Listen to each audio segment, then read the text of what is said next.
तो hello students, मैं स्वागत करता हूँ आपका अगले वीडियो में। ठीक है, इस चैप्टर की अकाउंटिंग फॉर पार्टनरशिप कर रहे थे हम, बेसिक कॉन्सेप्ट। ठीक है, क्लास 12th अकाउंटेंसी का। ठीक है, पार्ट 3 है ये। पार्ट 1 में हमने समझा था पार्टनरशिप क्या होता है। ठीक है, और अब पार्ट 2 में हमने समझा था कि भैया पार्टनर्स कैपिटल अकाउंट वगैरह क्या होता है। P&L अप्रोप्रिएशन भी समझा था। ठीक है, अब इंटरेस्ट ऑन कैपिटल तक हम कर चुके थे, अब आज बात करेंगे इंटरेस्ट ऑन ड्राइंग्स की। ठीक है, तो इंटरेस्ट ऑन ड्राइंग्स क्या होता है? बेसिकली आपका इंटरेस्ट ऑन ड्राइंग्स ये होता है कि जब भी कोई पार्टनर जो होता है हमारा, ठीक है, पार्टनर, ठीक है, कैपिटल को विड्रॉ करता है। ठीक है, विड्रॉ करता है भैया, मतलब कि उसको निकाल लेता है बिजनेस में से पर्सनल यूज़ के लिए। जैसे कि मान लीजिए ए ने लगाया था 5 लाख रुपए। ठीक है, 5 लाख रुपए लगाए थे, और उसमें से थोड़े दिन बाद, मान लीजिए 2-3 महीने बाद, ठीक है, आफ्टर आफ्टर 3 मंथ्स उन्होंने क्या करा भैया, ये इसमें से 5 लाख में से 50,000 रुपये क्या करे जी, विड्रॉ कर लिए। ठीक है, विड्रॉ कर लिए। अब जब विड्रॉ कर लिए तो भैया अब देखो, सिंपल चीज़ है, जैसे हम लगा रहे थे पैसा बिजनेस के अंदर, इन्वेस्ट कर रहे थे, तो तब हम बोलते थे इन्वेस्टमेंट में कि भैया हम हमें भी रिटर्न मिलना चाहिए जो कैपिटल हम इन्वेस्ट कर रहे हैं, अदर देन द प्रॉफिट। ठीक है, तो फर्म भी यही कहती है। फर्म कहती है यार, तुमने मेरे अंदर पैसा लगाया था, ठीक है, बट अब तुम मेरे से ये पैसा अपने पर्सनल पर्पस के लिए लेके जा रहे हो। ठीक है, जो तुम्हारे निजी खर्चे हैं, जो भी तुम्हें करने हैं, उसके लिए तुम ले जा रहे हो बिजनेस के पैसे को। तो भाई मुझे भी कुछ मिलना चाहिए बदले में, है ना। बदले में क्या मिलेगा? तो उसके लिए बदले में इंटरेस्ट ऑन ड्राइंग लगाता है फर्म पार्टनर के ऊपर। ठीक है, तो interest on capital partner to firm लगता है, और इंटरेस्ट ऑन कैपिटल आपका फर्म टू पार्टनर लगता है। ठीक है, कि फर्म पार्टनर को देती है, और interest on drawing partner to firm जाता है। ठीक है, पार्टनर टू फर्म जाता है कि पार्टनर फर्म को देता है भैया। अब कैलकुलेट कैसे करते हैं? देखो बहुत सही है, कुछ नहीं है इसके अंदर। अगर फिक्स, देखो हमेशा फिक्स अमाउंट रहेगा। ठीक है, वेरिंग अमाउंट है तो प्रोडक्ट मेथड यूज़ करते हैं। ठीक है, अभी बताऊंगा क्या होता है। बट अगर अगर फिक्स अमाउंट है तो कैसे करते हैं, ये समझ लेते हैं फटाफट से। ये रेट्स, ये जो है ना, ये आपको लर्न होने चाहिए।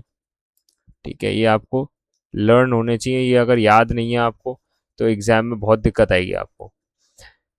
कह रहे भैया अगर स्टार्ट ऑफ एवरी मंथ है तो 6.5 महीने के हिसाब से आप यूज़ करोगे टोटल ड्राइंग इंटू जो भी रेट दे रखा है, मान लो दे रखा है 10%।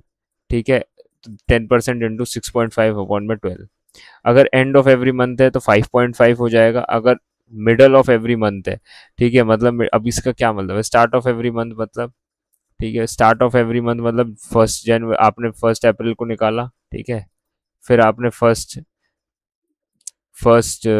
मई को निकाला, फिर आपने 1 जून को निकाला, 1 जुलाई को निकाला। That is your in the start of every month. अगर मैं बात करूं भैया 30 को निकाला, 30 अप्रैल को निकाला, फिर 31 मई को निकाला, ठीक है, फिर 30 जून को निकाला। ठीक है, that is your end of every month. फिर मैं अगर बात करूं भैया कि 15 अप्रैल को निकाला, ठीक है, 15 मई को निकाला, ठीक है, 15 जून को निकाला, तो that is your middle of every month. ठीक है, अब ऐसी start of every quarter. Quarter हमारा क्या होता है भैया? एक एक साल में हमारे 4 क्वार्टर होते हैं। ठीक है, अब फाइनेंशियल ईयर के हिसाब से लेंगे तो एक होता है हमारा अप्रैल टू जून, ठीक है, 3 महीने का। फिर होता है भैया जुलाई टू सितंबर। ठीक है, फिर होता है हमारा अक्टूबर टू दिसंबर। ठीक है, और फिर हमारा होता है भैया जनवरी टू मार्च। ठीक है, ये हमारा रहता है क्वार्टर। तो अगर आप स्टार्टिंग, हर क्वार्टर की स्टार्टिंग में, मतलब अप्रैल में, जुलाई में, अक्टूबर में और जनवरी में निकाल रहे हो at the start of every quarter, तो 7.5 के हिसाब से लगता है।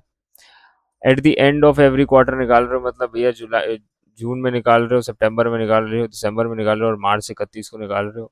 That is 4.5 months. अब ये इसके पीछे क्या मैथ्स है कि 4.5 ही क्यों है, 7.5 ही क्यों है, तो इस झमेले में हमें नहीं पढ़ना है, क्योंकि इसको पढ़ाने बैठूंगा तो बहुत लंबा चला जाएगा, और इसकी डिटेल की ज़रूरत है नहीं आपको। ठीक है, क्योंकि क्वेश्चन कभी आपको घुमा के देगा नहीं। ठीक है, ये इन्हीं में से आएगा एक ना एक। ठीक है, कभी आपसे डायरेक्टली नहीं पूछ लेगा कि भाई ये दे रखा है आप क्या करें।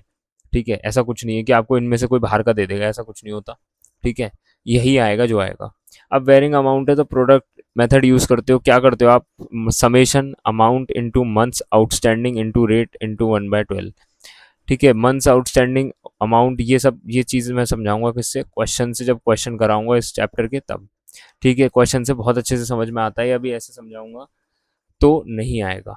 ठीक है, और भैया कोई भी अगर डेट स्पेसिफाइड नहीं है, कुछ नहीं है, सिर्फ दे रखा है कि 50,000 की ड्राइंग करी थी, ठीक है, 50,000 ड्राइंग का अमाउंट है, ठीक है, तो उस केस में सिर्फ 6 महीने लगाते हो आप और total drawing into rate upon 6/12 करते हो, बाय डिफॉल्ट है। ठीक है, बाय डिफॉल्ट कुछ नहीं दे रखा आपको, कब निकाला कब नहीं निकाला, हाँ डेट दे दी अगर, तो डेट के हिसाब से आप कर लोगे, बट अगर डेट नहीं दे रखी तो कोई दिक्कत नहीं है, फिर आपको डायरेक्टली 6 महीने के हिसाब से लगा देना है। ठीक है भैया, Shehnaz withdrew 16,000 on 1 April, 15,000 on June 30th। ठीक है, प्रोडक्ट मेथड का देखो ये क्वेश्चन है हमारे पास। ठीक है, 10,000 निकाले 31 अक्टूबर को। ठीक है, तो इसको हम लिख लेते हैं यहाँ पे। ठीक है, क्या क्या निकाला है, तो यहाँ पे हम लिखते हैं भैया